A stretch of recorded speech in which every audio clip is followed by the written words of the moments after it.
जैन साहब, आपका एक जेम तो कल से चमक रहा है, और चमक क्या रहा है मतलब पूरे मार्केट में शाइन कर रहा है। बामर लोरी, मुझे याद है आपने जैन साहब के जेम्स में स्टॉक दिया था, हमने भी मालामाल वीकली में किया था। तो पहले आप अपना नया जेम बताएं, पहले तो इसके बारे में ही बताएं। बामर लोरी डाइवेस्टमेंट को लेकर आज मंत्रियों के समूह की बैठक हो रही है, आपको तो पता ही, और आप तो चैनल तो एक ही देखते हैं तो मुझे बताने की जरूरत ही नहीं है, आपको मालूम ही है। बताएं, पहले तो आप अपनी राय दीजिए सर।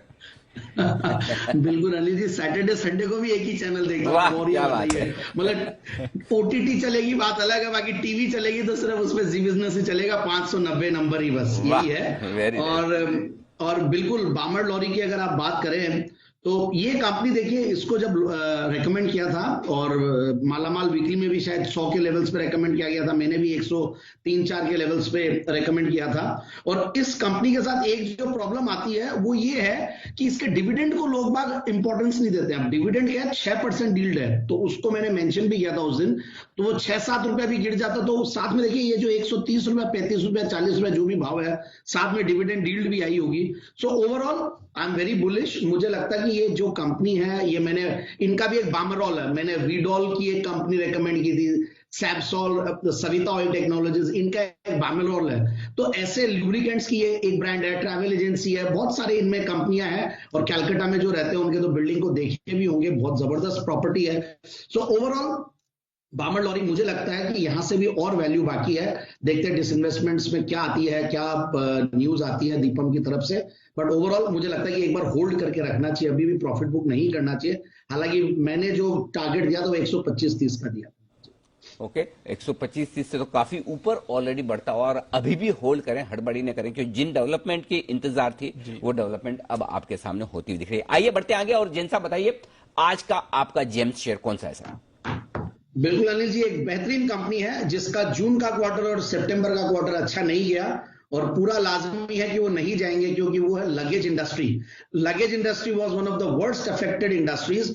और सबसे बढ़िया बात है, जब मार्केट आपके 14,000 के लेवल्स के आसपास हो और स्टॉक की प्राइस जो है वो एकदम सस्ते लेवल्स पे, और जो कि अपने मतलब 11-12 हजार के लेवल्स पे मिले, और वहां से भी नीचे। मुझे लगता है कि जब हम बजट के शो पे आए थे उसके पहले मार्केट ने हाईज बनाया था, और तब ये करीब 733 का हाईज छुआ हुआ ये स्टॉक है, और आज ये 520-30 के लगभग है।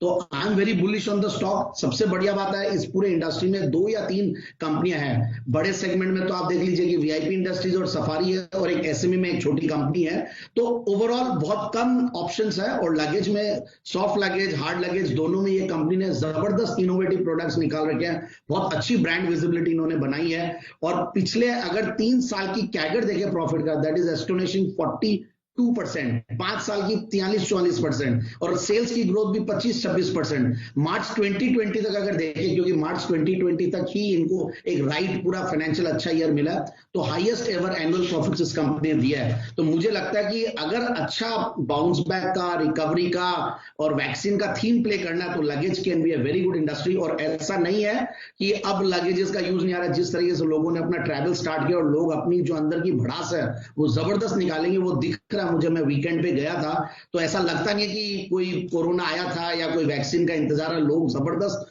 हॉलीडेज पे निकल रहे हैं, एंड मुझे लगता है और खुलेगा तो उसके बाद क्या होगा पता नहीं। अभी लोग, बुजुर्ग लोग तो नहीं निकलते, बट बाद में सब लोग निकलेंगे, क्योंकि लोग एक साल तो मुझे लगता है लगेज इंडस्ट्री को बहुत बड़ा एक बूस्ट मिलेगा जैसे वैक्सीन की पूरी चीजें ठीक से हो जाएगी।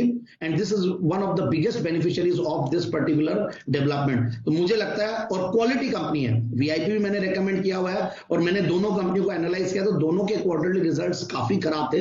रीजन बीइंग कि ये था, और ऐसा भी कुछ नहीं है, बट मार्च तक अगर देखें तो फैंटास्टिक रिजल्ट्स इन्होंने दिया। And I am very bullish on the stock. FIIs, DIIs अच्छा खासा होल्ड करते हैं, इसमें 23-24% स्टेक करीब एफआईआईज, डीआईआईज का, प्रोमोटर्स का भी 56-57% है, और रिटर्न ऑन कैपिटल एम्प्लॉयड भी 16-17% के लगभग मेंटेन करते हैं। So I am quite bullish. Debts भी इन्होंने इस दौरान थोड़े कम किया, that is also very good. So इस स्टॉक को लें, और आराम से मुझे लगता है कि आने वाले दिनों में ये 600 रुपए के टारगेट्स के लिए तो इस स्टॉक को लिया जा सकता है। ओके, तो 600 के टारगेट्स के लिए सफारी इंडस्ट्रीज यहां पर करके चलिए खरीदारी। जैसे जैसे अनलॉक होगा काफी सारे स्टॉक्स और अनलॉक से रिलेटेड एक्शन में आएंगे। डेज हाई पर ट्रेड कर रहा है 1.5% ऊपर सफारी इंडस्ट्रीज, यहां पर रखिए नजर। स्वागत करते हैं हिमांशु जी का बीटीएसटी के लिए।